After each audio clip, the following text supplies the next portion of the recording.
मध्य प्रदेश के एक छोटे से तहसील चंदेरी का एक शांत सा दिखने वाला गांव विक्रमपुर। रात को जब मैं गांव के लोगों के साथ खाना खा रहा था तब हमें पता चलता है कि पास के ही जंगल में कुछ ऐसा मिला है जिसके बारे में जानने के लिए चंदेरी के कई लोगों ने हिस्टोरियंस और आर्कियोलॉजिस्ट के पीछे अपनी जिंदगी खपा दी। दोस्त, अगली सुबह गांव के कुछ लोगों के साथ मैं उस गुप्त ठिकाने की तरफ निकल जाता हूँ, पर उस ठिकाने तक पहुँचने का रास्ता बिल्कुल भी आसान नहीं था और ना ही कोई नॉर्मल टूरिस्ट उसके बारे में कभी जान सकता है। अब वहाँ जाके मुझे क्या देखने को मिला ये मैं आपको आगे वीडियो में बताऊंगा। अभी चंदेरी का नाम सुनते ही आपके दिमाग में स्त्री फिल्म का दृश्य एक रील की तरह चलने लगा होगा, पर क्या आपने कभी सोचा है कि असल में यहाँ ऐसा क्या हुआ था जिसके कारण आज भी चंदेरी के लोग पायल की खनखनाहट और औरतों की चीखें सुन के सहम जाते हैं। चंदेरी का एक बहुत ही खूनी इतिहास रहा है दोस्त, और यहाँ सिर्फ स्त्री ही नहीं बल्कि एक मुस्लिम शिल्पकार की भी आत्मा उसके इलाके से गुजरने वाले लोगों के दिल में दहशत पैदा कर देती है। और जब मैं उसके ठिकाने से गुजरा तो एक खंडहर हो चुका महल मुझे अपनी ओर आकर्षित करने लगा। वहाँ पहुंचकर पता चला कि इसी जगह पर चंदेरी के खूनी इतिहास का षड्यंत्र रचा गया था। पर मेरे होश तब उड़ गए जब मुझे चंदेरी का एक दूसरा चेहरा देखने को मिला, जहाँ मुझे पता चला कि चंदेरी के लोगों में एक ऐसी कला है जिसके कारण यहाँ के व्यापार का एनुअल टर्नओवर 120 करोड़ के पार जाता है। चौंक गए महाराज, तो सुनिए। अब मुझे कभी भी चंदेरी और उसके आसपास के गांवों को इतने करीब से जानने का मौका ही नहीं मिलता अगर ये बकरी मेरे साथ ना होती तो। अब इस बकरी का आखिर क्या चक्कर है भाई? तो दोस्त, आज की वीडियो में आपको ऐसे बहुत सारे राज जानने को मिलेंगे जिस पर अभी तक इंटरनेट का प्रकाश नहीं पड़ा है। इनक्रेडिबल एमपी के एक बहुत ही रोमांचक एपिसोड में आपका स्वागत है। सुनो, जा रहे हैं, ठीक है? चलोगी? अब चंदेरी को एक्सप्लोर करने की मेरी कहानी शुरू होती है यहाँ से 110 किलोमीटर दूर ओरछा से। ओरछा में 3 दिन रहकर मैंने यहाँ के आसपास के गांव और यहाँ के हेरिटेज साइट्स को एक्सप्लोर किया। अब समय आ गया था पिंटू भैया और इस शीतला ग्रीन फार्म स्टे को अलविदा बोलकर चंदेरी की तरफ बढ़ने का। देखो, यहाँ सिर्फ मैं 3 दिन ही रहा था, बट पिंटू भैया से एक ऐसी अटैचमेंट हो गई कि अब मैं उन्हें बड़े भैया बोलकर बुलाता हूँ। जब ओरछा से जाने लगा तो मुझसे रहा नहीं गया और मैंने जाके पैर छू के उनके आशीर्वाद लिए। अब मुझे पता है कि ओरछा में भी मेरा एक परिवार है जहाँ मैं कभी भी जाके उनके साथ समय व्यतीत कर सकता हूँ। थैंक यू पिंटू भैया इतने वार्म हॉस्पिटैलिटी के लिए। अच्छा, ओरछा से कोई 30-40 किलोमीटर राइड करने के बाद मुझे ना चाय की तलब होने लगी थी। अब देखो, जो मैं करने जा रहा हूँ उसके लिए प्लीज जज मत करना और ना ही कमेंट में कोई गाली गलौज करेगा, ठीक है? ये बस एक सोशल एक्सपेरिमेंट है। मैं थोड़ा सा बोर हो रहा था तो सोचा कि यार थोड़ा एंटरटेनमेंट घुसाते हैं इस जर्नी में। अभी जहाँ पर मैं राइड कर रहा था ये पूरा जंगल वाला बेल्ट है और इस जगह पे यहाँ के ट्राइबल लोग रहते हैं। मैंने सोचा कि ऐसे ही रैंडमली किसी ट्राइबल घर के अंदर जाते हैं और पूछते हैं कि भैया चाय मिलेगी क्या? मैं ऑफकोर्स पे कर दूंगा चाय का, पर देखते हैं इनका कैसा रिएक्शन है। गाय वाय है तो दूध की दिक्कत नहीं होनी चाहिए। दादा राम राम। दादा थोड़ा चाय पीने का मन कर रहा था, मिलेगा? नहीं मिलेगा? कहाँ है? पैसा दे देंगे, कोई बात नहीं। अरे तो दुकान थोड़ी फ्री नहीं है। आगे दुकान है? अच्छा, इनको लगा कि मैं दुकान समझ के मांग रहा हूँ। अब जैसे ही मैंने पूछा दादा चौंक गए। एक तो मैं राइडिंग गियर में था तो उनको देख के शक भी हो रहा था। थोड़ी देर के बाद फिर वो बाहर रोड पे आ गए और मुझसे पूछने लगे कि बैग में क्या है बाबू? इसमें गोला बारूद है, देखेंगे? सामान है, सामान, कपड़ा वपड़ा है। तो दादा के साथ थोड़ा सा फन करने के बाद मैं फाइनली चंदेरी की तरफ आगे बढ़ने लगता हूँ। रास्ते में एक छोटा सा ढाबा मिल गया मुझे जहाँ बैठ के मैंने चाय मट्ठी खाई और अपने सफर पर आगे बढ़ने लगा। और तभी मुझे एक नहर जैसा स्ट्रक्चर दिखाई देता है। ये एक्चुअली राजघाट डैम है जो कि बेतवा नदी पर बना हुआ है। इसी नहर के किनारे मुझे एक छोटी सी बस्ती दिखाई देती है। मैंने मेन रोड से एक छोटा सा डिटूर लिया और उस बस्ती की तरफ अपनी बुलेट को मोड़ दिया। जब वहां पहुंचा तो पता चला कि ये तो खाना बदोश लोग हैं, कोई परमानेंट ठिकाना नहीं है इनका। भेड़ बकरी के पालन और उनको चराने के लिए एक जगह से दूसरी जगह घूमते रहते हैं और जितना है उतने में ही जिंदगी के फुल मजे लेते हुए एकदम बिंदास होके जीना। यहाँ 15 मिनट इनके साथ बिताने पर इतना तो पता चल गया मुझे इनके बारे में। अब शाम होने से पहले मुझे कैसे भी चंदेरी पहुंचना था। मैंने गाड़ी की रफ्तार बढ़ा दी थी भाई साहब, पर अचानक रोड के दोनों साइड सुंदर तालाब प्रकट हो जाते हैं और प्रकृति के नजारों ने मेरी रफ्तार को थाम लिया था।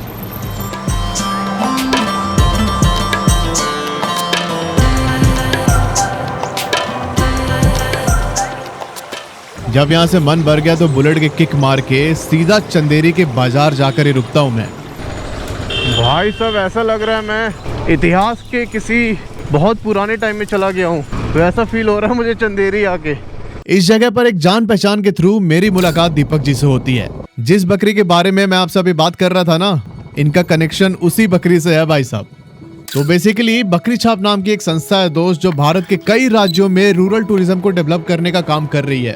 मध्य प्रदेश के अंदर एमपी टूरिज्म के साथ जुड़ के बकरी छाप यहाँ के टूरिज्म विलेजेस में सस्टेनेबल होम स्टेज डेवलप कर रही है, जिस कारण गांव के लोकल लोगों को भी रोजगार मिलता है और ये लोग एम्पावर्ड फील करते हैं। मध्य प्रदेश के रूरल टूरिज्म को बूस्ट करने में रोविंग लामा और उनके प्रिय दर्शकों का बकरी छाप को फुल सपोर्ट है। अब चंदेरी बाजार से कुछ 14 किलोमीटर दूर एक गाँव पड़ता है विक्रमपुर। बकरी छाप ने विक्रमपुर में भी कुछ शानदार होम स्टे डेवलप कर रखे हैं। द स्टोन विलेज के नाम से मशहूर विक्रमपुर के इसी एक होम स्टे को मैं अपना बेस बनाने वाला हूँ। वेलकम टू विरासत। अगर आप ऑफबीट डेस्टिनेशंस और एडवेंचर टूरिज्म के शौकीन हैं, तो शहर के भीड़ भाड़ से दूर ये जगह आपको बहुत रास आएगी दोस्त। अब विक्रमपुर एक ऐसा गांव है जिसके आसपास आपको बहुत सारे रहस्यमय चीजें देखने को मिलेंगी। कुछ ऐसी जगह हैं जो अभी तक इंटरनेट की दुनिया से दूर एक गुमनामी की जिंदगी जी रही है भाई साहब। अगले दिन सुबह नहा धोकर मैं और दीपक जी निकल जाते हैं चंदेरी की कटी घाटी को एक्सप्लोर करने। कटी घाटी वही जगह है जहां पर स्त्री फिल्म का ये फेमस दृश्य फिल्माया गया था। इतिहासकारों के अनुसार 12वीं सदी में चंदेरी के गवर्नर शेर खान हुआ करते थे और उस समय ये पूरा एरिया ना सुल्तानों के अंडर में होता था। उसमें से ही एक हुआ घियासुद्दीन खिलजी। अब घियासुद्दीन खिलजी को पता चलता है कि चंदेरी में ये शेर खान कुछ गड़बड़ी कर रहा है। ये डिसाइड करता है कि शेर खान को बिना बताए ही चंदेरी जाकर वहाँ की ग्राउंड रियलिटी का पता लगाएगा। अब एक दिन पहले शेर खान को कहीं से पता चल गया कि घियासुद्दीन खिलजी चंदेरी आ रहा है। अब ग्राउंड रियलिटी से घियासुद्दीन का ध्यान भटकाने और उसे इम्प्रेस करने के लिए शेर खान ने डिसाइड किया कि पहाड़ों के बीच से मैं एक ऐसा दरवाजा बनाऊंगा जिसको देख के घियासुद्दीन खिलजी खुश हो जाएगा। शेर खान और उसके बेटे ने रातों रात एक शिल्पकार की टीम को इस काम पर लगा दिया। अब ये बहुत कुशल कारीगर थे। इन्होंने उस पहाड़ के बीच से काट के एक बहुत सुंदर सा गेट बना दिया। पर होता क्या है कि घियासुद्दीन खिलजी के आने से पहले जब शेर खान उसकी तहकीकात करने पहुंचा कि कुछ कमी तो नहीं रह गई इस गेट में, तब उसने पाया कि इस गेट में तो कुंडी लगाने का कोई हिंज ही नहीं लगा है। वो जो होता है ना जिससे किवाड़ को लगा के बंद करते हैं, वही चीज मिसिंग थी इस गेट के अंदर। अब घियासुद्दीन खिलजी के आने में बहुत कम टाइम बचा था और इतने कम टाइम में ऐसे कोई तरकीब ही नहीं निकली जिससे कि कुंडी वाले प्रॉब्लम को सॉल्व कर दिया जाए। अब इन शिल्पकारों की टीम को जो लीड कर रहा था उसे शेर खान बुला के फटकार लगाते हैं और तब वो शिल्पकार ये जिल्लत झेल नहीं पाता है। उसने आत्महत्या कर ली और बोलते हैं कि उसी की आत्मा इस जगह को हॉन्ट करती है। बाद में कितने राजा कितने सुल्तान आए पर किसी की हिम्मत नहीं हुई कि इस गेट में कुंडी लगा दें। इतिहासकार बोलते हैं कि उस आर्किटेक्ट की आत्मा उन्हें वो काम करने ही नहीं देती थी। खैर ये तो हो गया कटी घाटी और उसके अंदर बने इस गेट का इतिहास। अब यहाँ से कुछ दूर राइड करके मैं पहुंच जाता हूँ रामनगर पैलेस। ये रामनगर पैलेस है। महाराज दुर्जन सिंह जो यहाँ पे थे उन्होंने इसको बनाया था। एक ऐसा एक महल बनाया गया था जहाँ से वो यहाँ पे शिकार करते थे। तो इसके आगे एक तालाब है, उस तालाब के आगे जंगल हुआ करता था। अंदर जंगल में जाके जो राजा महाराजा होते थे, उनके सैनिक होते थे, वो शिकार करते थे और उनकी महारानी और बाकी के लोग यहाँ से बैठ के देख सकते थे कि किस तरह शिकार होता है। अब ये रामनगर पैलेस स्थित है मजेतिया तालाब के किनारे। इसका एक फ्लोर तो पानी के अंदर डूबा हुआ है, पर ऊपर जो आपको ये खंडहर दिख रहा है, यहाँ के लोग बताते हैं कि ये बहुत ही हॉन्टेड जगह है। अब ये जो रामनगर पैलेस है, इसका चंदेरी के खूनी इतिहास से बहुत गहरा संबंध है दोस्त। 28 जनवरी 1528 की रात को बाबर इसी जगह पर रुका था। अगले दिन उसे चंदेरी पर चढ़ाई करके वहाँ के राजा मेदिनी सिंह को हरा कर चंदेरी का किला कैप्चर करना था, जिसके लिए यहीं पर बैठ के उसने पूरी योजना बनाई थी। अब जो चंदेरी का किला है उसके पीछे एक बहुत बड़ा गेट है और उस टाइम पे किले के आसपास 2-3 तालाब होते थे जिसके साइड साइड में बड़ी बड़ी दीवारें बनी थी। रात के अंधेरे में बाबर की सेना उन दीवारों को लांग कर धीरे धीरे चंदेरी किले के पीछे वाले गेट पर पहुंचने लगती है। उस समय चंदेरी के ऊपर राजा मेदिनी राय का राज था। जब उनकी सेना ने देखा कि बाबर का काफिला किले के पीछे वाले गेट से हमला करने वाला है, तब उन्होंने बड़े बड़े पत्थर बाबर के काफिले पर बरसाना शुरू कर दिया। बाबर के कई सैनिक इसमें मारे गए, पर थोड़ी देर बाद बाबर की सेना तोपों का मुंह खोल देती है और उन तोपों से बरसते आग के गोले के सामने मेदिनी राय की सेना लाचार पड़ गई। ये जो आपको गेट दिख रहा है, यहाँ पर बाबर की सेना और मेदिनी राय के लड़ाकों के बीच भयंकर युद्ध होता है। इतना ज्यादा खून खराबा हुआ कि उस खून की मोटी मोटी धारा चंदेरी की सड़कों पर बहने लगी और तभी से इस दरवाजे का नाम खूनी दरवाजा पड़ गया। अगले दिन 29 जनवरी 1528 को बाबर की सेना फाइनली इस किले पर कब्जा कर लेती है, जिसका परिणाम ये हुआ कि 1600 राजपूत औरतें और बच्चों ने जौहर करके अपनी जान दे दी। और उसके बाद से यहाँ के लोगों को पायल के खनखनाने और औरतों की चीखें सुनाई देने लगी दोस्त। अब चंदेरी किले को एक्सप्लोर करने के लिए मुझे दीपक जी ने एक बहुत ही पुराने गाइड कल्ले भाई से मिलवाया, जिन्होंने चंदेरी के सदर बाजार में टहलते हुए मुझे बताया कि कैसे यहाँ पर राजपूत आए, मुगल आए, सब आगे चले गए, पर ये बाजार आज भी वैसा का वैसा है। इब्ने बतूता जब यहाँ पर चंदेरी आए ना, उसने इसके बारे में लिखा है कि चंदेरी के बाजारों में इतनी भीड़ होती है कि आसानी से आप बाजारों को बाजार नहीं लिखा है, बाजारों में लिखा है कि इतनी भीड़ रहती है कि इसको आसानी से पार नहीं किया जा सकता। और मैं बात कर रहा हूँ कब की, 1342 की। ये पुलिस स्टेशन थी हमारे सामने, यहाँ से अलग हुई है, बड़ी पुरानी पुलिस स्टेशन। नमस्ते भैया, नमस्ते।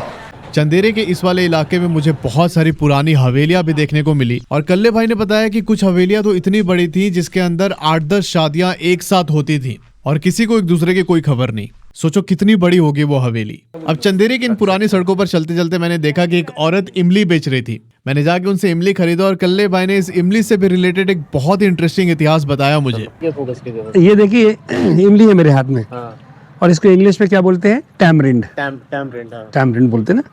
तो ये क्या ज़बरदस्त इसमें इसकी पीछे हिस्ट्री है इसकी। जब अरब के लोग हिंदुस्तान में ट्रेडिंग करने आया करते थे तो हमारे स्पाइसेस से पूरी दुनिया प्रभावित थी। हमारे स्पाइसेस मसाले बहुत अच्छे हैं, हिंदुस्तान आज भी हैं, तो वो ट्रेडिंग करने आते थे। उस ज़माने में सामान बदल कर लेने का सिस्टम था, वाटर सिस्टम था। तो हिंदुस्तान में जब वो आ रहे हैं ना, उनकी चीज़ें ला रहे हैं, उसमें खजूर सबसे ऊपर होती थी। आज भी खजूर अरब में होती है, उसको अरबी भाषा में कहते हैं तमर। हिंदुस्तान में लाए, वो ला करके उन्होंने दे दिया। इसके बदले में जो भी ले जा रहे हैं उसमें इमली भी ले जा रहे हैं वो। और जो हमारे यहाँ की भारत की इमली जब पकती हमारे सेंट्रल इंडिया की, तो ये काली दिख रही है आपको, ये उतनी खट्टी नहीं है, इसमें थोड़ा सा मिठास भी है, तो चटनी बनाने के लिए काम आती थी। अब जब ये ले गए अरब में, तो अरब में जाके इसको नाम देना पड़ेगा। तो इन्होंने नाम क्या दिया इसको? तमरे हिंद। Became tamarind. तो ये तमरे हिंद है, हिंदुस्तान की खजूर। यार ये देखो इतनी शानदार हिस्ट्री बता रहे कल्ले भाई अपने। चंदेरी के किले और उसके बाजार को कोई 1-2 घंटे एक्सप्लोर करने के बाद अब समय आ चुका था उस गांव में जाने का, जिसके लिए एक टैगलाइन बहुत फेमस है, हर घर दुकान और पूरा गांव बाजार। Welcome to the craft village of Madhya Pradesh, जिसका नाम है प्राणपुर। अब प्राणपुर में लगभग 2000 घर हैं दोस्त, और किसी घर में आपको कोई भी बेकार आदमी नहीं मिलेगा। यहाँ के हर घर में कुशल कारीगर मौजूद हैं। इनकी कारीगरी मुगल टाइम से पीढ़ी दर पीढ़ी चली आ रही है। किसी घर में आपको लोग मिट्टी से बर्तन और मूर्तियां बनाते दिख जाएंगे, तो कहीं पर आप देखेंगे कि घर की चौखट पर बैठ के लोग तंबाकू के पत्ते को क्रश करके बीड़ी के बंडल में भर रहे हैं। कहीं कहीं तो पूरा खानदान ही आपको इनकम जनरेट करते दिख जाएगा। लगभग बन गई है। नहीं। पर जिस चीज ने प्राणपुर को सबसे ज्यादा प्रसिद्धि दिलाई वो है यहाँ की साड़ियाँ। सिल्क के धागों को इन लूम्स पर चढ़ाकर यहाँ के कारीगर ऐसी साड़ियाँ बनाते हैं जो बहुत ही रेयर है। तभी तो आनंद अंबानी के शादी में भी नीता अंबानी ने यहाँ के कारीगरों को पर्सनली फोन करके इनके लूम्स के साथ मुंबई बुलवाया था, और वहां पर लूम सेटअप करके यहाँ के कारीगरों ने बढ़िया सिल्क की साड़ी बना के नीता अंबानी को दी थी। इवन एक पाकिस्तानी ब्रांड है मरहम, और इंडिया के कुछ ब्रांड्स जैसे फैब इंडिया, रॉ मैंगो, ये सब यहाँ के कारीगरों से ही सिल्क के कपड़े खरीदते हैं और अपने ब्रांड का ठप्पा लगाकर ना जाने कई गुना ज्यादा दामों में हम सबको बेच देते हैं। अब आप सोच रहे होंगे कि इतने बड़े बड़े ब्रांड्स कहीं और से नहीं बनवा सकते क्या ये साड़ियाँ?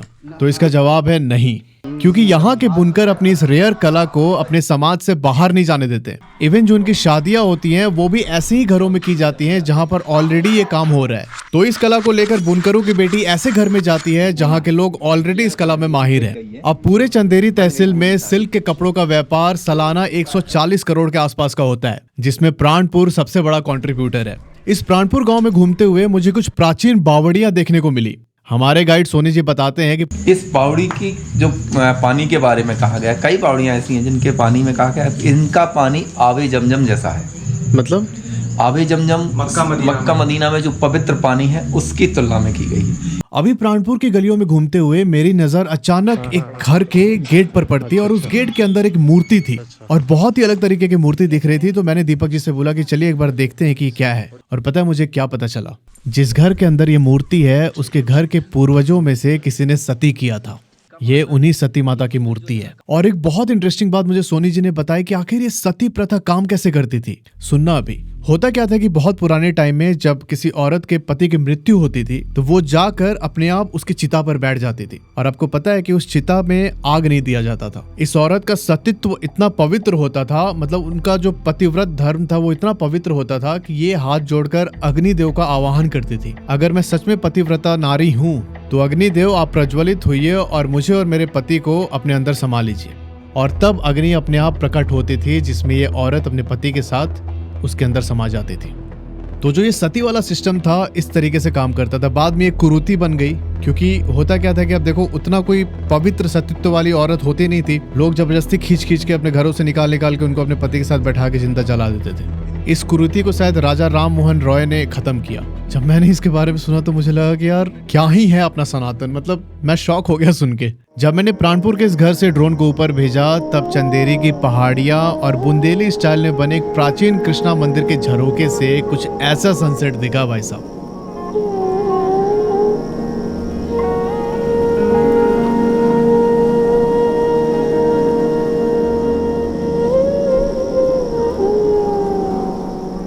इसके साथ ही हमने आज का दिन समाप्त किया प्राणपुर के हैंडलूम कैफे में चाय पीने के साथ। इस कैफे को पूरी तरीके से महिलाएं संचालित करती हैं और वुमेन एम्पावरमेंट का एक परफेक्ट एग्जाम्पल मुझे यहाँ देखने को मिला।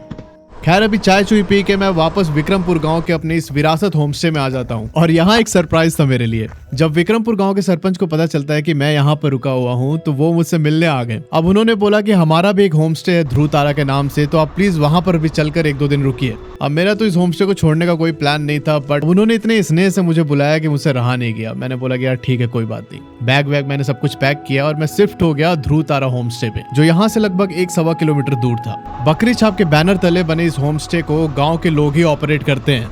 मेहमान नवाजी में प्यार भरपूर मिलेगा दोस्त। ये काय का फूल है? जी बेशरम का। बेशरम?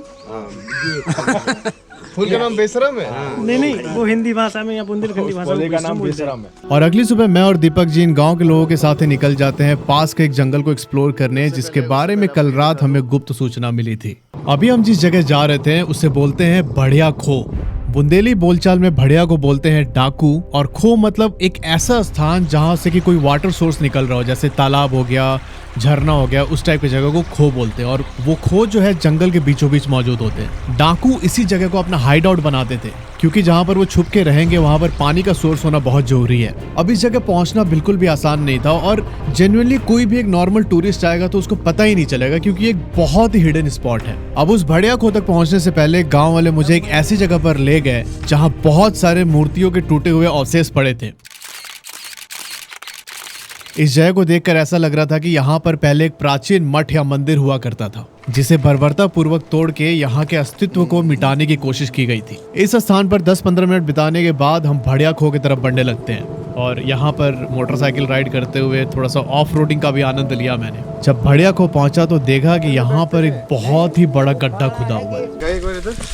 रकम वगैरह चोरी से सोना चांदी जेवरात वगैरह है जी। ये यहाँ पे हाँ होगा तो शायद किसी ने उखाड़ा है जी, ठीक है बस। और इसी गड्ढे के बारे में कल रात हमें इनपुट मिला था। आपको एक बहुत ही इंटरेस्टिंग बात बताता हूँ अभी। देखो चंदेरी और आसपास का जो ये पूरा एरिया है, ये एक बहुत ही इंपॉर्टेंट हिस्सा था एंशिएंट ट्रेड रूट का, और उसके साथ साथ एक मेजर जंक्शन जो कि उत्तर भारत को दक्षिण भारत से कनेक्ट करता है। इसी कारण सारे डायनेस्टीज ने, जैसे गुजर प्रतिहार, राजपूत, मुगल, तुगलक, इन सब ने चंदेरी को अपना बेस बनाया हुआ था। उसका परिणाम ये हुआ कि चंदेरी के अंदर बहुत सारे सिविलाइजेशंस हुए और खत्म हो गए। आज भी चंदेरी के अंदर जो लोग घर बनवाते हैं, तो जब वो घर बनाने के लिए नींव की खुदाई करते हैं तब देखते हैं कि अंदर एक और घर बना हुआ है। ये इसको प्रमाणित करती है कि ये जो पूरा शहर है चंदेरी, इसके अंदर एक और शहर बसा हुआ था। इनफैक्ट आर्कियोलॉजिस्ट ने बताया है कि इस पूरे चंदेरी शहर के नीचे करीब 3 ऐसे शहर बसे हुए हैं। इस कारण यहाँ के बहुत सारे लोगों को जब वो घर बनाने के लिए नींव की खुदाई करते थे तब उनको गड़ा हुआ धन मिलता था। सोने, चांदी, हीरे जवाहरात, ये सब यहाँ के बहुत सारे लोगों को मिल चुका है। और इसी वजह से गांव के ऐसे बहुत सारे पुराने लोग हैं जिन्होंने अपनी जिंदगी खपा दी हिस्टोरियंस और आर्कियोलॉजिस्ट के चक्कर काटते काटते कि साहब कोई ऐसी जगह बताइए जहाँ पर कि मुझे सोना मिल सकता है, जहाँ पर कोई खजाना मिल सकता है, और वहाँ जाके लोग खोदना स्टार्ट कर देते थे। अभी जो आपको ये गड्ढा दिख रहा है, ये उसी खुदाई का नतीजा है। तो सौरभ जी, मुझे लगता है अगली बार आप सोच रहे होंगे कि मेटल डिटेक्टर आप लेकर साथ में आए। बिल्कुल बिल्कुल, कहीं सोना चांदी, कहीं कुछ गड़ा गोड़ा मिल जाए भाई। हाँ। और यहाँ पता है इंटरेस्टिंग बात ये पता चली कि यहाँ बहुत सारे लोग मतलब अपनी जीवन निकाल दी उन्होंने इसी चक्कर में। मतलब वो आर्कियोलॉजिकल जो ऑफिसर्स होते हैं उनके, या फिर जो हिस्टोरियंस होते हैं उनके चक्कर लगाते रहते हैं कि यार कुछ बताओ कहाँ मिलेगा, कुछ मिलेगा इधर क्या, इस जगह कुछ मिलेगा क्या। तो वो कुछ हिंट लेके खुदाई करते रहते हैं इसी चक्कर में कि भाई उनको कुछ बड़ा खजाना मिल जाए, उनके जीवन भर का काम निकल जाए। जैसे बहुत सारे चंदेरी में लोग हैं जो इस मतलब क्या बोलूं होप में अपना खुदाई करते रहते हैं। गांव के किसी आदमी को इनपुट मिली थी कि यहाँ पे कोई खजाना हो सकता है, तो उन भाई साहब ने आके यहाँ पे गड्ढा खोद दिया। अब उसे खजाना मिला कि नहीं ये तो मुझे नहीं पता, पर अगर बकरी छाप और दीपक जी मेरे साथ ना होते तो ना ही मुझे कभी ये जगह जानने को मिलती और मतलब देखना तो दूर की बात है। पर अभी आप सोच रहे होंगे कि अगर ये बढ़िया खो है तो खो आखिर किधर है, वो पानी का स्रोत किधर है जिसके किनारे डाकू रहते थे। तो अब यहाँ से करीब 10 मिनट नीचे वॉक करने के बाद फाइनली हम उस जगह पर पहुंच जाते हैं जहाँ ये पानी का स्ट्रीम बहता है। सो गाइस, यहाँ पे जो एकदम घनघोर आनंद का मजा लिया जा रहा है। देखिए, बहुत ही अद्भुत लग रहा है। ये पानी पीते भी हैं? और जो पी उस तरफ का पीते हैं। अच्छा अच्छा, क्योंकि ये नीचे से तरफ जा रहा है। हाँ हाँ हाँ, लोग बाकी हो गए यहाँ पे इस वाले का। अच्छा अच्छा अच्छा। एक छोटा सा कुंड था जिसके अंदर बहुत सारी मछलियां थी और इस कुंड के किनारे पर ही एक सिद्ध बाबा का मंदिर था। दादा, ये जो मछली दिख रही है अंदर, इसमें छोटी छोटी, क्या बोलते हैं इसको? अनेरा। अनेरा। हाँ। और इस जंगल में कौन कौन से जानवर हैं? जानवर छेकड़ा है। छेकड़ा क्या होता है? हिरन। अच्छा अच्छा, चीतल। और सामर। सामर क्या होता है? वे जिसके हिरन जो हिरन होता है, जिसके कई सारे ऐसे सींग फूटते। 12 सिंगा जो बोलते हैं। हाँ हाँ, मुझ के सींग फूटते हैं, सींग में से। हाँ हाँ। वे और नील गाय। नील गाय। हाँ वे। अभी तो उनकी बैठक देख के आए हो। हाँ, सुगर भी है। सुगर? हाँ। अच्छा, जंगली सुअर। हाँ। और इसमें तेंदुआ भी है। इसमें है तेंदुआ? हाँ, चोलन में ये अच्छा, तो इधर ही आता होगा पानी पीने? हाँ, पानी ये 12 में आती देता है पानी। गर्मियों में तो अभी तो कम आते हैं क्योंकि हाँ। सब जगह पानी मिलता है। गर्मियों में यहाँ जरूर आते हैं। हाँ, और अच्छा। सुगर भी आते हैं, लोर भी इसमें। सब पानी पीते इधर? हाँ, लोरते भी है यहाँ पे। लोर? हाँ, नहाने के लिए। अच्छा अच्छा ठंडा लेते हैं। जकूजी, अच्छा। सोना एंजॉय करने के लिए यहाँ पे जंगली सुअर और ये सारी चीजें आते हैं। तो इस हाँ, पानी में इसमें जब ठंडक रहती है तो यहाँ पे खूब लोड़ते हैं। लोड़ता मतलब ये है कि उसमें खूब हाँ, मस्ती करते हैं, नहाते हैं, हाँ हाँ ये करते हैं। ऐसा। अच्छा। और दादा, जो फतिंगी सब उड़ रही है, क्या बोलते हैं इसको? पिंक वाली जो है ये सब? हाँ, पिंक फतिंगी। जो ये सूड़ा बोलते हैं। सूला? हाँ, सूड़ा। सूड़ा। सूड़ा। अच्छा अच्छा अच्छा। ये यहाँ पर हमने कुछ समय बिताया, मंदिर के अंदर दर्शन वर्शन किए और वापस होमस्टे जाने से पहले दीपक जी मुझे एक मठ के अंदर ले गए। एक बहुत ही प्राचीन मठ था जो कि अभी बिल्कुल खंडित अवस्था में पड़ा हुआ है। जब दीवारों पर बने आकृतियों को देखा तो पता चला कि ये जगह अलग अलग समय पर बौद्ध, जैन और हिंदू साधु संतों के रहने का स्थान रहा होगा। फाइनली विक्रमपुरा चंदेरी को एक्सप्लोर करने का काम पैकअप करके मैं वापस अपने होम से आ जाता हूँ। अगली सुबह बुलेट के नट बोल्ट को टाइट करके मैं तैयार था एक और रिमोट विलेज को एक्सप्लोर करने के लिए। उस जगह का नाम है अगर मालवा। मुझे पता है आप में से बहुत लोगों ने उसका नाम नहीं सुना होगा।